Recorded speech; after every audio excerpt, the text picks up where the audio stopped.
Welcome to Film Forum Presents, a podcast featuring special live events recorded at our theater located at 209 West Houston Street in downtown Manhattan.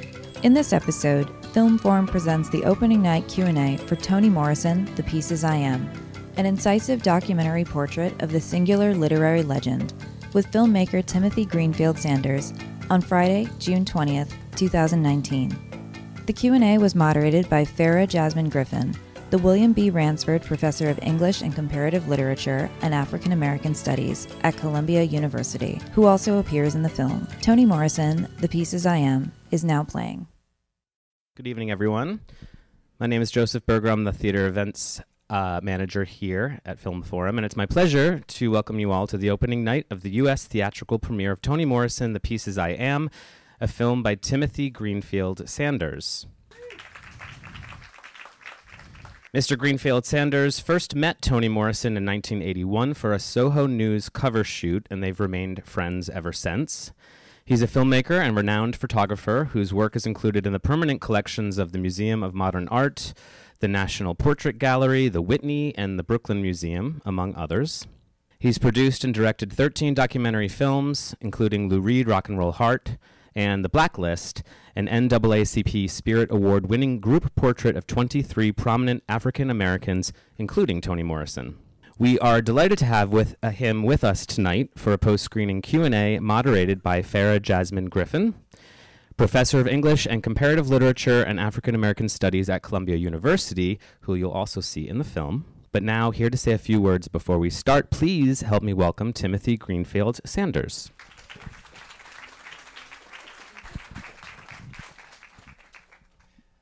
I want to thank Magnolia Pictures, who are the distributors of this film, worked so hard to do it for us and get it out there. I also want to say something about Film Forum, which is that this place is so important. And when we got into Sundance, that was important. And another goal was to be able to show the film at Film Forum. And Mike Maggiore and Karen Cooper I wanted to shout out to, because this sends us a sort of signal to the world that this is an important film. So when you show here at Film Forum, I'm rambling, but I'm honored to be here. As you just heard, I met Toni in 1981. She was smoking a pipe when she came into the studio. And we really kind of hit it off, and I became her photographer of choice over the years, doing her book covers and jackets and press and all that stuff. And then, kind of the back of my mind was always a documentary about her.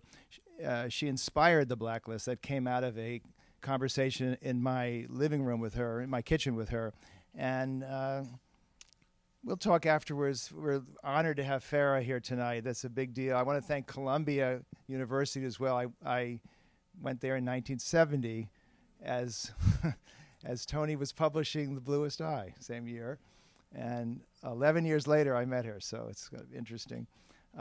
Anyhow, let's watch the film, and I'll be back to talk afterwards. Toni Morrison, The Pieces I Am.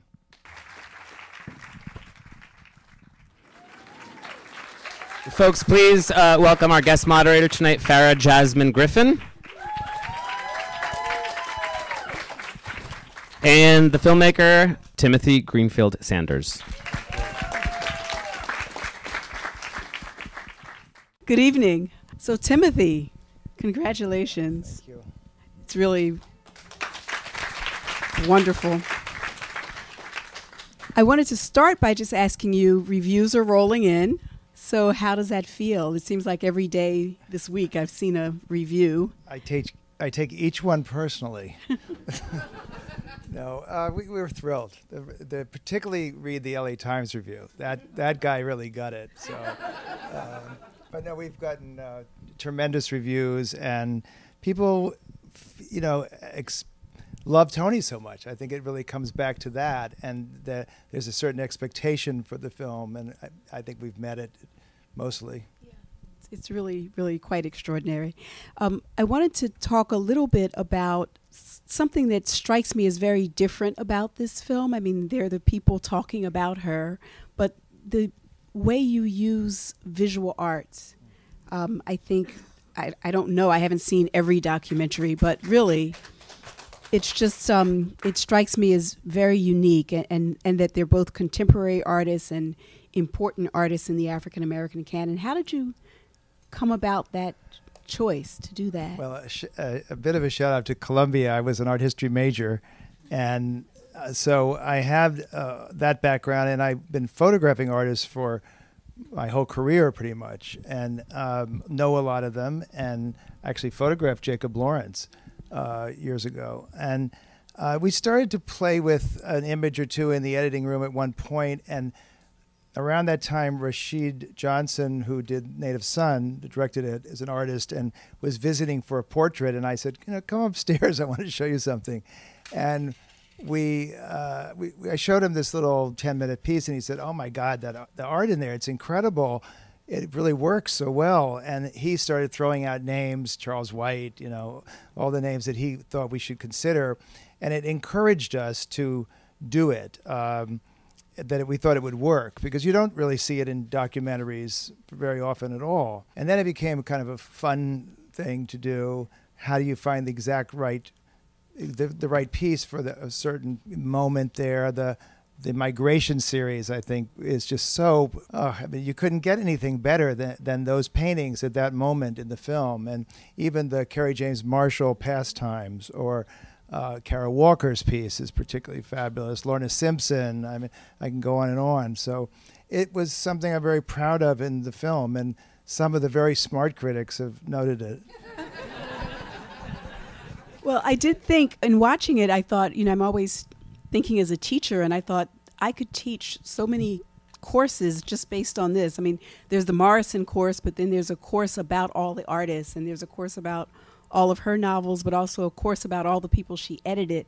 All of those things are just gifts. It was also a way to bring in more African Americans to the film, and to also kind of for them to thank Toni. I mean, we would reach out, and it was Micheline Thomas who did that amazing opening. I did not know her. I pulled an Oprah and got her number. And called her, and I explained what it was. She said, "I'm in." It was just like that. And then we left her alone for 4 months. We just sent her all kinds of images to play with. And I finally said, I need something next week. We're applying to Sundance. And we got this sort of, I don't know what you'd call it, but a thing. And we kind of cut it down to that.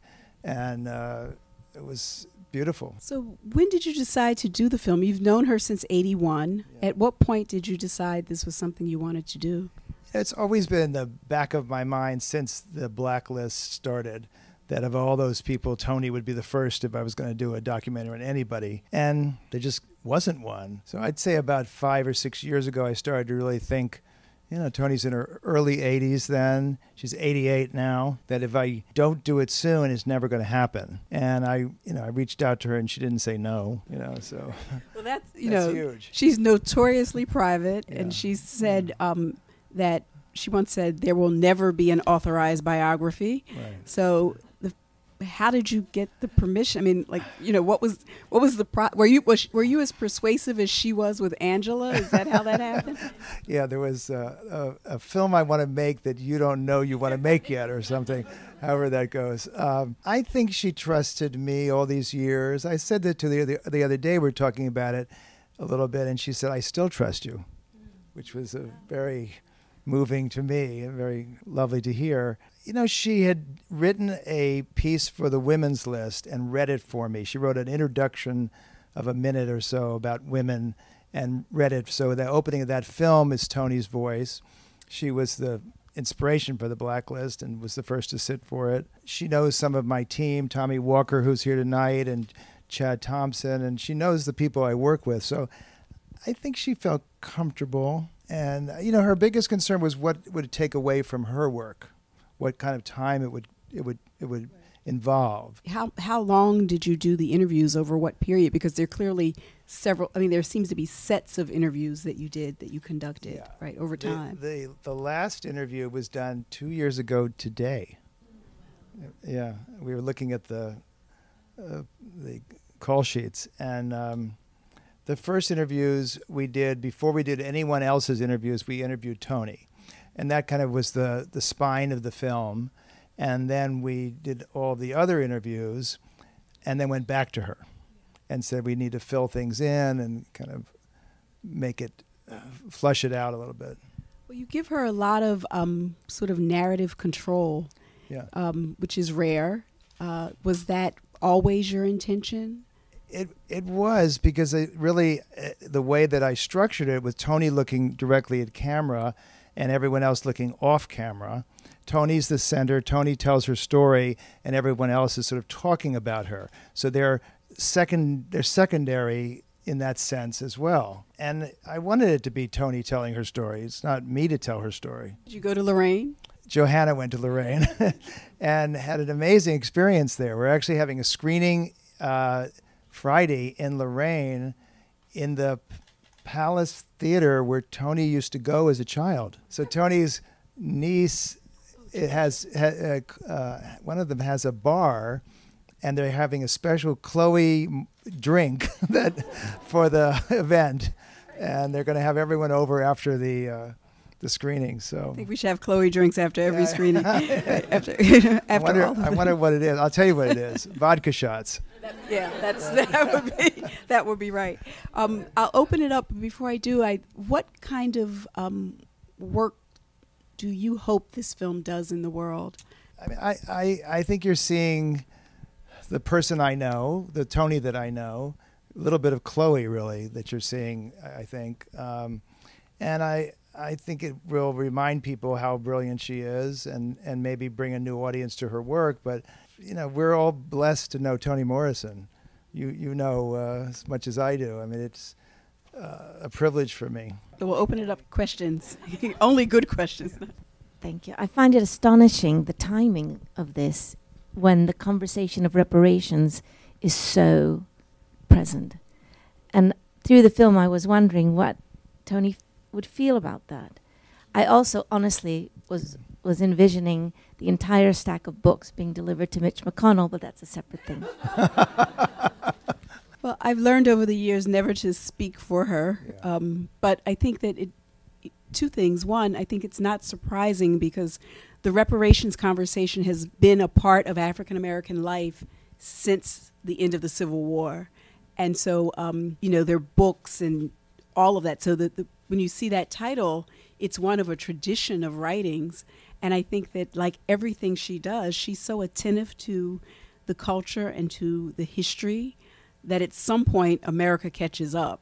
You know, and I think that's what we see with the reparations piece. But I think that her work, you know, having not spoken for her, I think that her work makes a case for at least having the conversation about it. I think you're right. And I learned not to speak for Toni as well. You don't dare do that. I don't want to do that. Why do you think she didn't want a biography? She's very private. She said that in the film, that she's Toni Morrison publicly, and she's Chloe, and she protects herself, and that what she wants she's given the world what she wants the world to have, and that's in the work. And so she's not invested in any kind of celebrity. And I don't think it's that she doesn't want, you know, like she minds if there's a biography. There will be. But she's just not writing an autobiography, and she's not going to authorize an autobiography. And I think it's fitting. I think you're right. I wouldn't expect that from her. You know, I think the body of work is so monumental that it's like, do you need to know about her husband more, and you know, all of that stuff. It trivializes it to me. About the movie, I was curious as to how you chose the people who participated. I had a very long list, and Toni had a very big red editing pencil.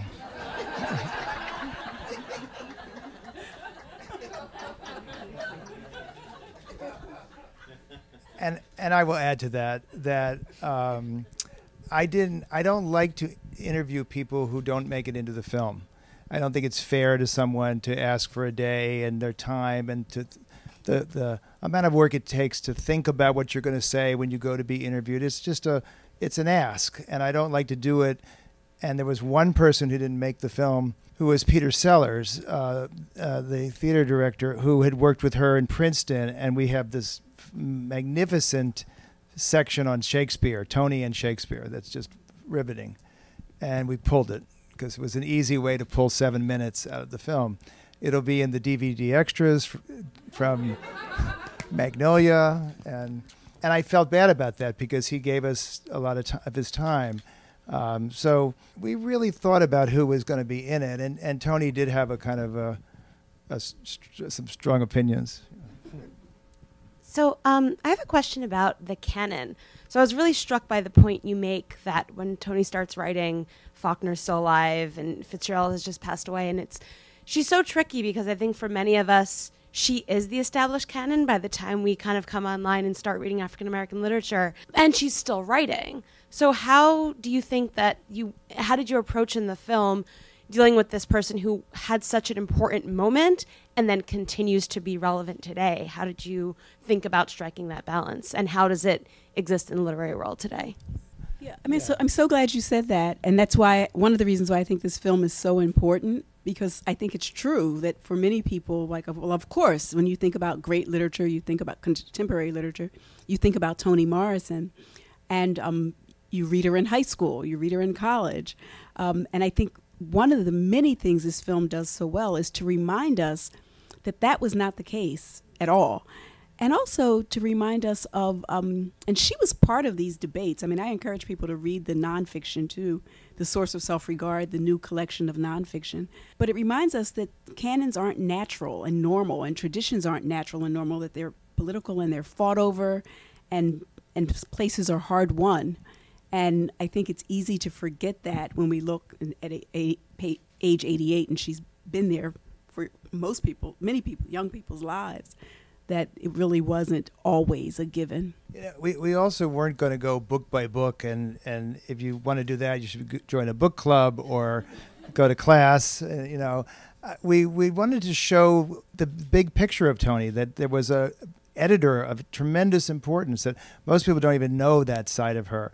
And there's a mother of, a single mother of two boys, and a teacher, and all of the things that Toni's done aside from winning the Nobel and being such a voice the last, how many years would we say, since 1970, really. Was there a particular reason or a view of not incorporating her sons into this? I noticed the pictures, but you didn't see like footage or anything like that. Is that part of her privacy? I think it's part of that is a privacy, but I think there's a lot of family in this movie, and we really open it talking about her great-grandfather. We show how Toni reaches to her children when Oprah says, I want to do a movie. We'd have her talking about what it's like being a single mother. She talks at the end very movingly about the family, and I don't think we've run from any of that. It's very, very part of the film. It's just that we didn't interview her son. One son is dead. And it was a decision I felt good about because I think there's so much about the family in the film. Thank you so much. Thank you for giving us this beautiful film. Thank you. Thank you for listening to Film Forum Presents. Special thanks to Magnolia Pictures for making this event possible. If you like what you just heard, please be sure to subscribe to get future episodes and rate and review so that more movie lovers can find us. Film Forum is an independent, nonprofit cinema, and our doors have been kept open for nearly 50 years thanks to the invaluable support of our members and donors. Please visit www.filmforum.org for details on membership, as well as information and showtimes for our current programming. See you at the movies.